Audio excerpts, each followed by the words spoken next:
Hello everybody, this is Tim here again, here another movie review. This time I just recently got to see the teaser trailer for the new upcoming Ghostbusters 3, which thank God we're finally getting Ghostbusters 3. That's great. I really hope Bill Murray comes back.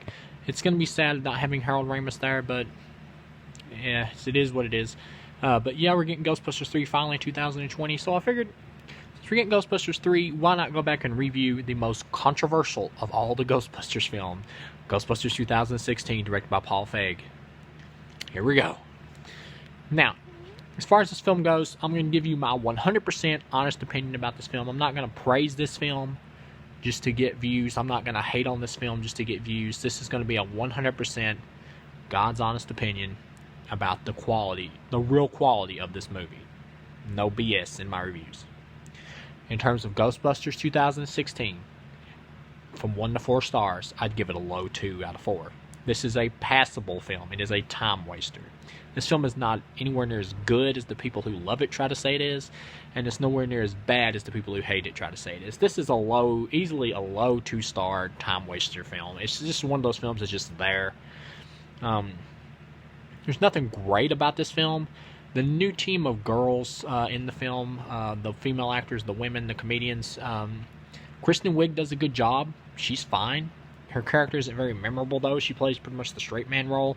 I think it's Leslie Jones, I believe, or something like that, is the black chick. She's passable. She's the weakest of the group.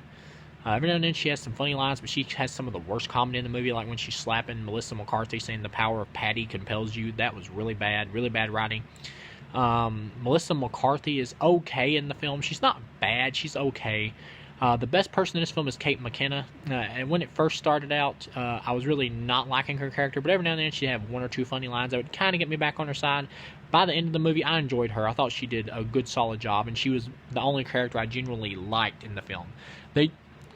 What they needed to do, though, was have more scenes of her being more toned down in the film.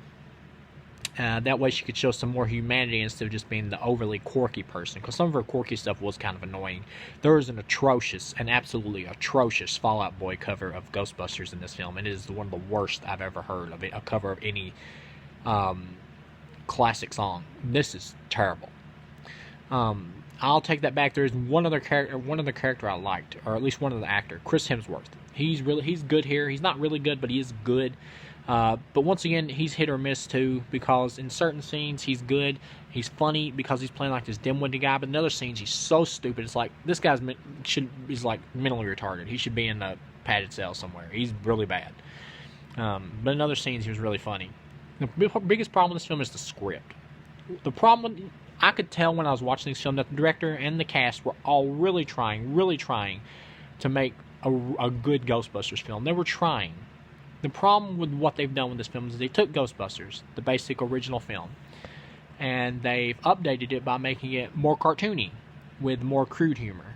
And crude humor mixed in with the more, with the style of Ghostbusters, the more serious style of Ghostbusters of what the original film was, doesn't mesh at all. Like, there's fart jokes and stuff, and it just doesn't work. There are some funny moments, like towards the end of the movie or whatever, when, what's her name? I just forgot her name right after I just said it. Is trying to warn the mayor about the ghost invasion or whatever, and she's like, don't be like the mayor from Jaws, Kristen Wiig. And he's like, don't you ever compare me to the mayor from Jaws. That was funny. That was legitimately funny. But yeah, other than that, and there's some cameos by the other cast, the original cast, and they don't really work. No Rick Moranis here. He smartly stayed out of this film. I respect him for that. But yeah, Bill Murray's cameo here is just really bad. He's just like this anti-ghost person debunker, and he just gets killed by a ghost. It's like 2 seconds long, really. He doesn't really accomplish or do anything.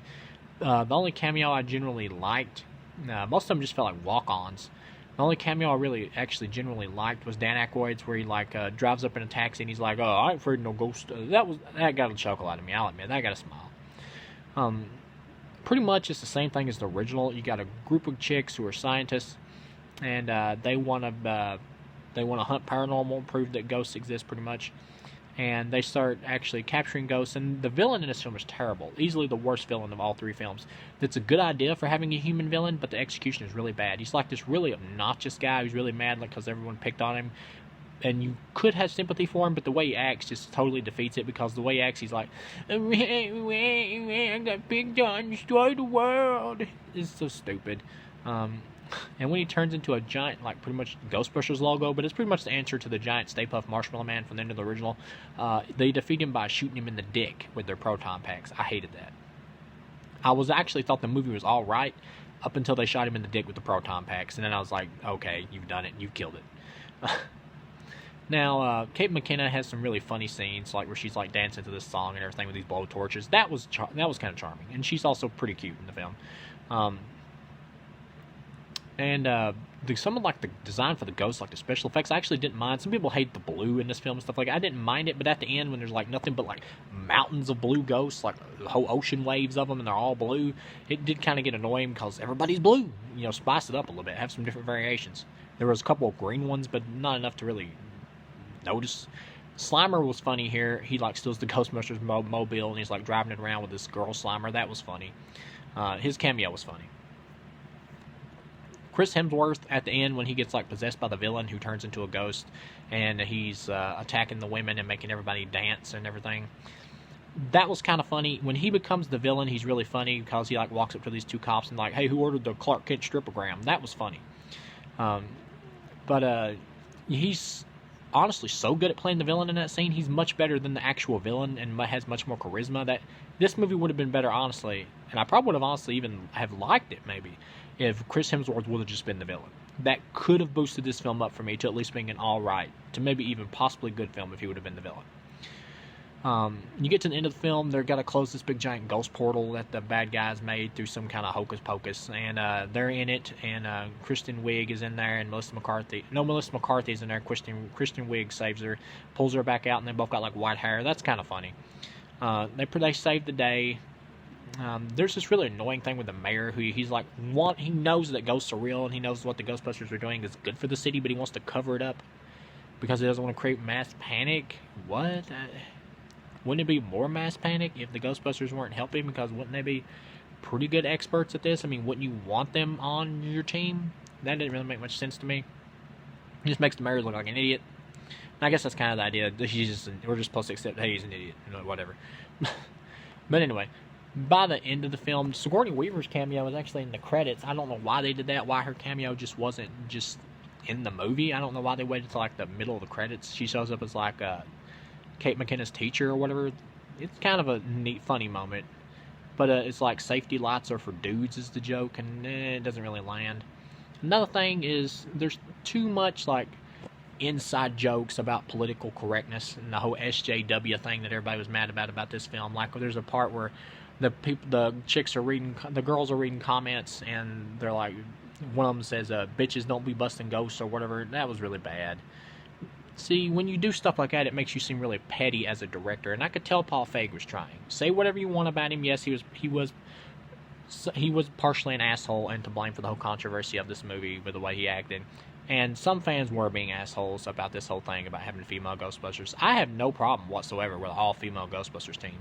None. I have no problem with this film having an all-female team.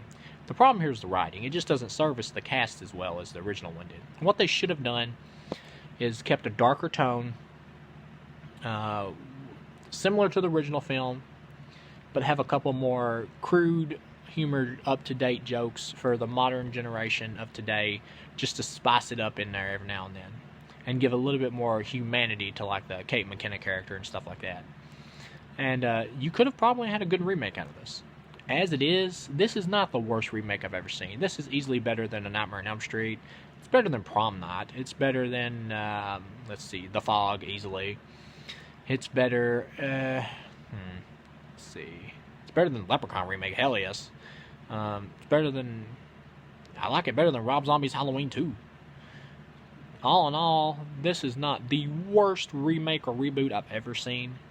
But it's just kind of It's one of those movies. It's like a time waster. It's like a or a meh. Not a meh, but like a It's like a one-off time waster watch, or an every now and then time waster watch.